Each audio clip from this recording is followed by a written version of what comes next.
Nah, sekarang saya sedikit berbicara tentang apa yang harus dibanggakan menjadi orang Katolik. Nanti silahkan kalau Anda tanya juga boleh. Pertama, saya mengambil pembicaraan saya dari sebuah buku yang ditulis oleh Scott Hahn. Anda tahu Scott Hahn adalah seseorang Katolik yang pernah Katolik, keluar dari gereja Katolik dan kembali lagi. Dan salah satu bukunya yang terkenal adalah Home Sweet Home.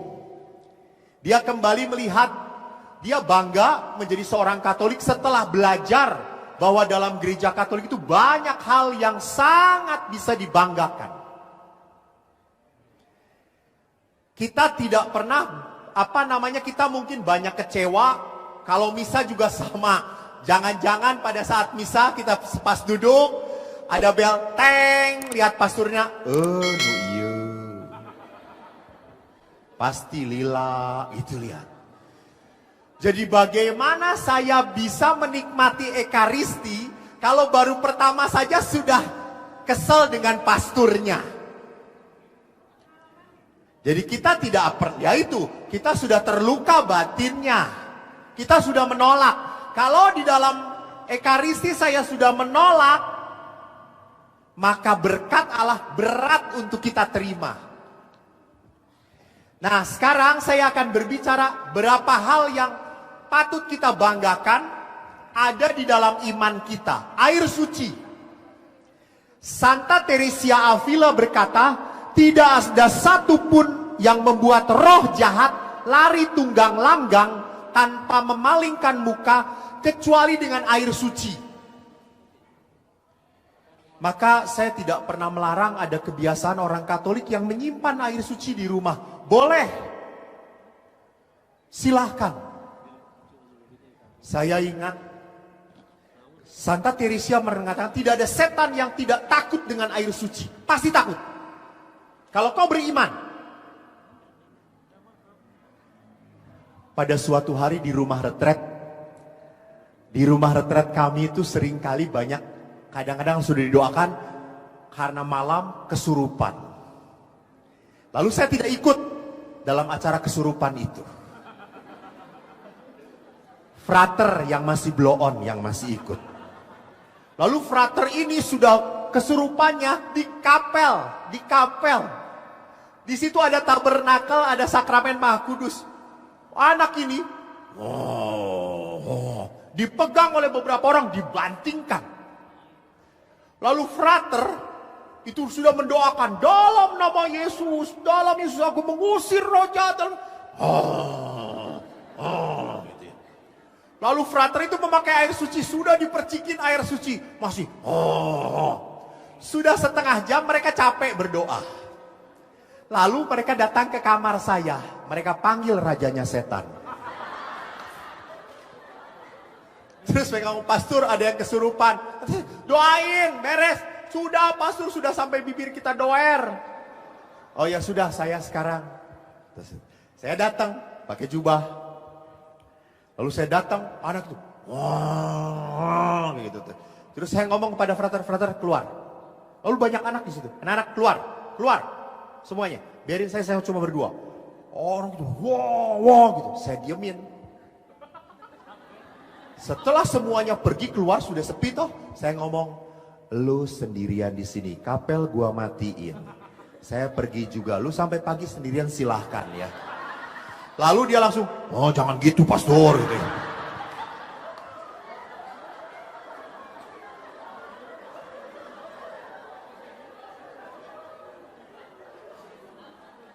Apa yang saya mau katakan? Kalau orang kesurupan beneran di kapel tidak mungkin, lalu sudah dipercikin air, sudah didoan, pasti pergi. Ini anak cari perhatian.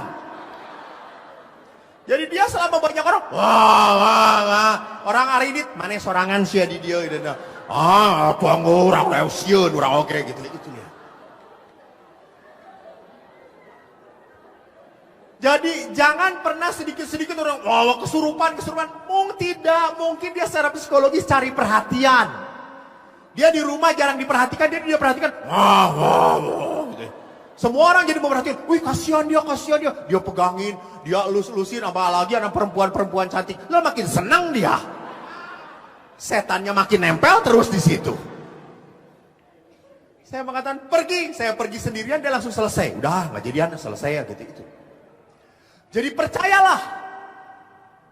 Terus saya ngomong, pastor, pernah ada seorang bapak, pastor rumah ini banyak setannya, tolong didoakan pastor. Terus saya ngomong, Pak, kalau saya datang, saya imam Katolik, saya percaya pada kuasa Tuhan, Pak. Sekarang kalau saya doakan, Bapak percaya tidak bahwa kuasa jahat itu akan pergi dari rumah? Ragu-ragu Bapak itu. Ya sudah, saya tidak akan berkati. Karena Bapak ini ragu-ragu. Jadi teman-teman jangan sampai pasturnya percaya memberkati, tapi salah seorang keluarganya langsung berkata, pasti keluar ya setan ayah di dia kene, tuh ayah kene. Ya pasti tidak akan terjadi pengusiran roh jahat itu.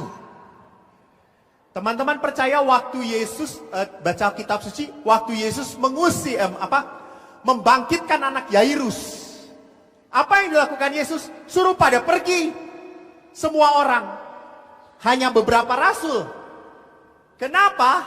Karena Yesus tahu kalau dia mau membangkitkan orang mati, jangan-jangan ada orang yang tidak beriman di situ. Lalu orang tidak beriman itu berkata, pasti mual bangkit, pasti mual bangkit, pasti mual bangkit.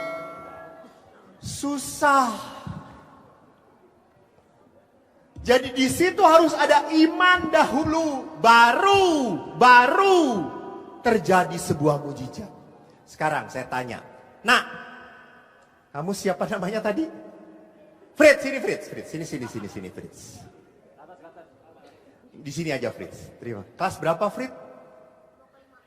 Naik ke kelas 5. Baik. Percaya dan iman itu berbeda. Percaya itu melihat dahulu. Ini percaya, ini pointer Fritz, percaya atau tidak? Percaya. Percaya? Karena kamu udah melihat ya. Kamu percaya di tangan saya ada uang 1 juta. Lihat, karena Fritz tidak percaya, saya tidak bisa membuat mujizat Fritz.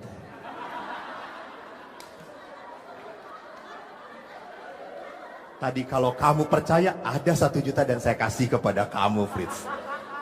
Kamu tidak punya iman, pergilah kembali ke tempat duduk. Terima kasih Fritz. Lihat, iman itu jangan melihat dahulu, percaya dahulu, baru akan terjadi. Itu iman. Tapi kalau sudah melihat, perlu ada iman atau tidak? Hah? Tidak perlu lagi. Sudah kelihatan. Iman itu justru mengatakan amin sebelum terjadi.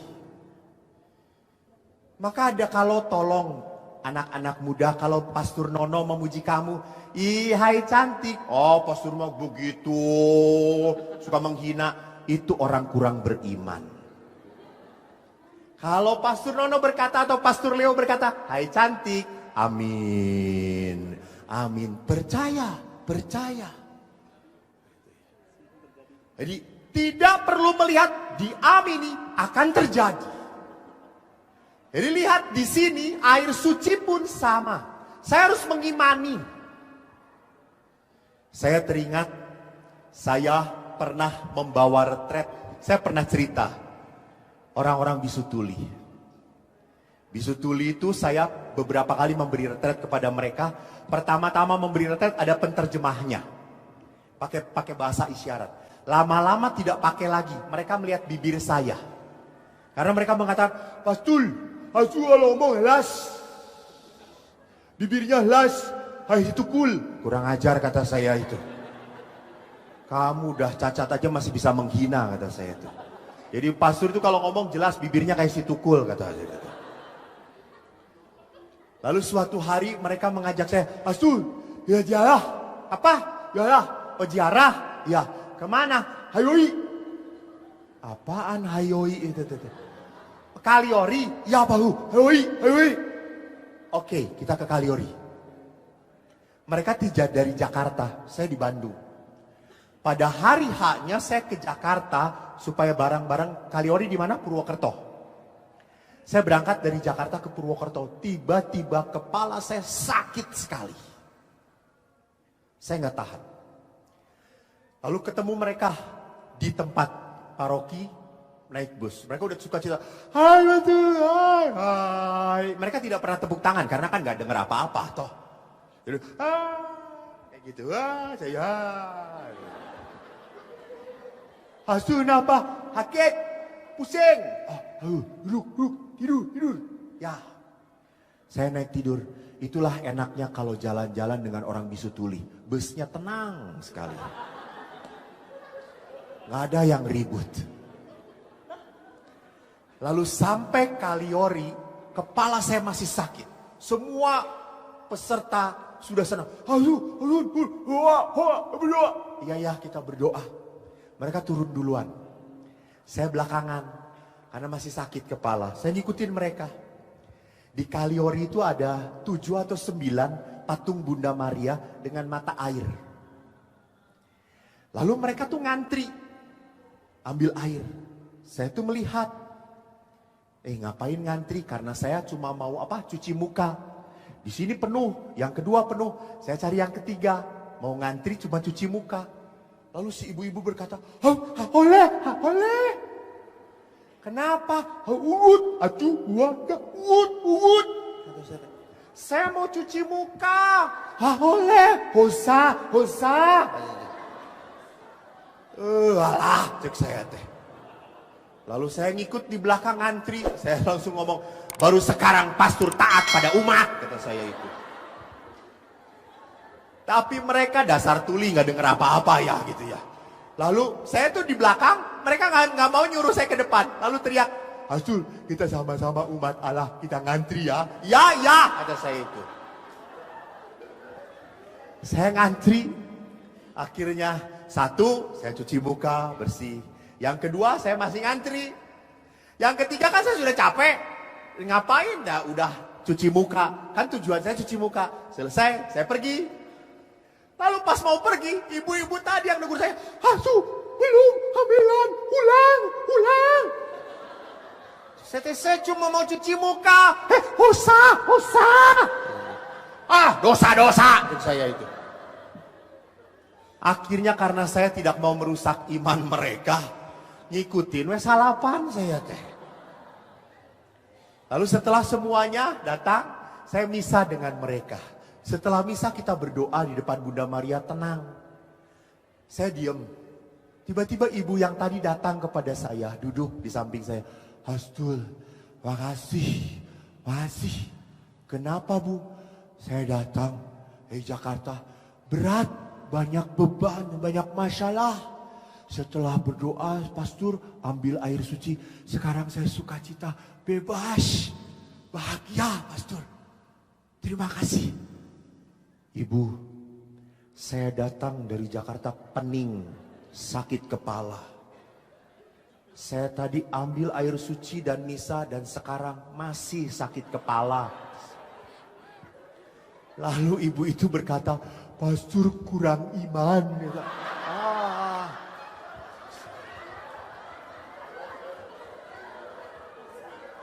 Langsung saya ke depan Bunda Maria berdoa, saya minta maaf. Benar atau tidak kata-kata ibu itu? Betul. Saya mau ngambil air itu tujuannya untuk apa? Cuci muka. Tapi ibu itu menyentuh air itu sebagai air berkat dan dia diberkati. Anda tahu, imanmu menyelamatkan engkau. Jadi karena saya cuma mau air itu untuk cuci muka, ya sudah, beres. Tapi batin saya tidak disembuhkan oleh Tuhan. Karena saya tidak melihat itu sebagai air mujizat, air biasa saja. Ibu itu beda. Lihat di sini. Jadi air suci itu diterima oleh kita, apakah menjadi berkat atau tidak tergantung iman kita. 3 tahun yang lalu saya misa di salah satu paroki. Misa yang paling panjang itu misa apa coba? Malam Paskah. Benar atau tidak? Ada upacara air, ada upacara api dulu, upacara air, ada pembaptisan. Modar lilana. Itu pasti di katedral ini udah kayak gini semuanya. Gitu. Saya misa dengan OMK mulainya jam 12 malam coy. Jam 12 malam itu setan semua pada keluar toh. Ikut misa, misanya panjang, ada baptis. Lalu kan sebelum baptis, setelah baptis ada percikan toh. Nah, lalu saya itu percikan. Lalu kan ada OMK, anak OMK itu ngantuk-ngantuk begitu. Lalu saya ngelihat ngantuk-ngantuk. Saya percikin, cerot, apa dia kata? Anjing.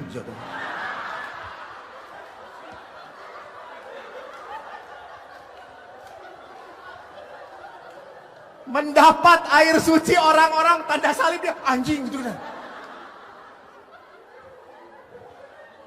Dan dia agak kenceng ngomongnya sampai tetangga-tetangganya ketawa gitu. Saking jengkelnya saya percikin lagi dia. Lalu akhirnya percikan yang kedua dia.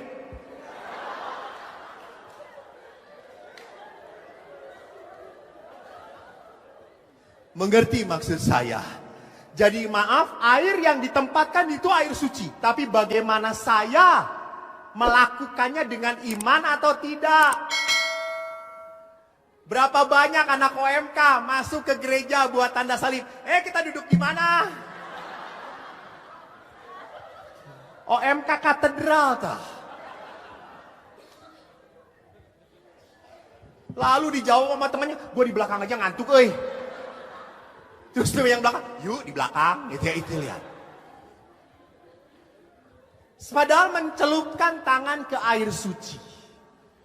Jadi ini adalah melakukan hal yang tidak sepantasnya.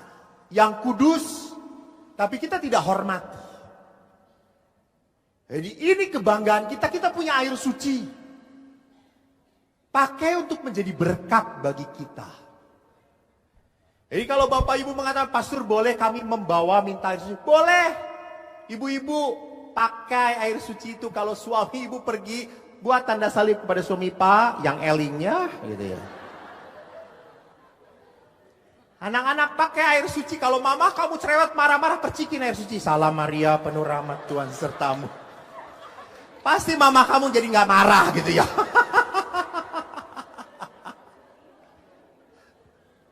Kedua, tanda salib. Tanda salib adalah tanda yang paling utama. Gerakannya sederhana menurut Bapak Paus Benediktus Kardinal Joseph Ratzinger. Tetapi tanda salib adalah ajaran yang paling kaya tentang sahadat, yaitu Allah Bapa, Putra, dan Roh Kudus. Amin. Dan siapa namanya seorang Santo Franciscus de Sales mengatakan tanda salib. Dia mengatakan punya spiritualitasnya. Tanda salib di awal kening, Bapa. Awal dari segala-galanya. Putra itu turun ke bawah, bukan di dada. Karena putra itu lahir dari rahim perawan Maria. Jadi turun ke bawah, jangan di sini. Ini adalah salib orang malas. Apalagi di sini, lebih malas lagi.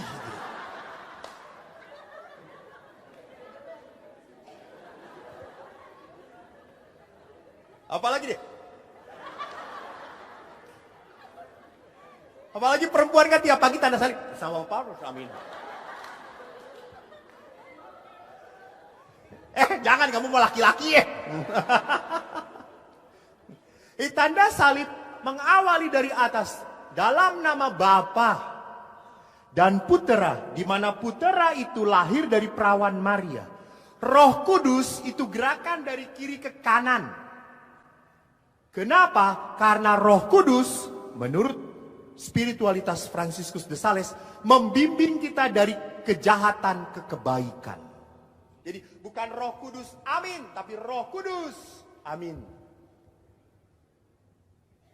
Ini spiritualitasnya dari Franciscus de Sales yang menurut saya baik kita lakukan. Apakah satu-satunya yang paling benar? Tentu tidak. Tetapi supaya kita tahu maknanya, jangan sampai membuat tanda salib seperti pemain sepak bola. Habis gol.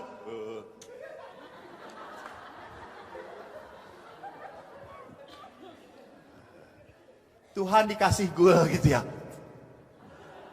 Karena ada anak-anak SD juga buat tanda salib. Ngikutin pemain sepak bola. Dan lihat tanda salib adalah awal dari setiap doa seorang Katolik. Tolong perhatikan.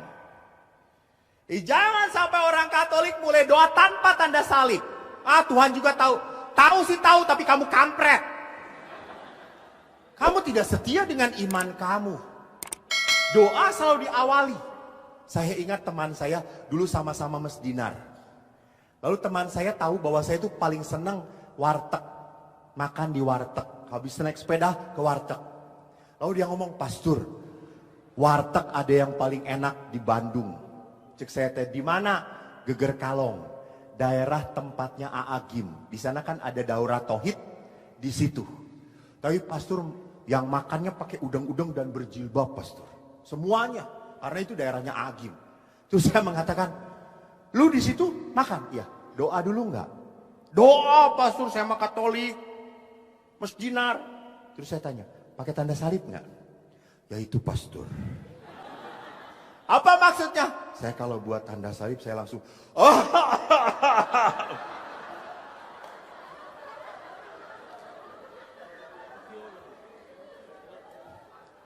Saya tanya, "Kenapa lu?"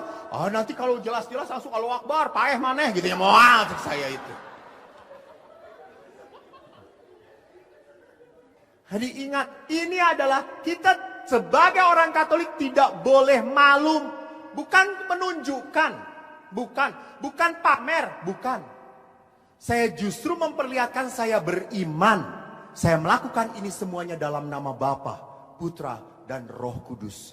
Biar apa yang saya lakukan sungguh dituntun oleh Roh Kudus dan di dalam Tuhan.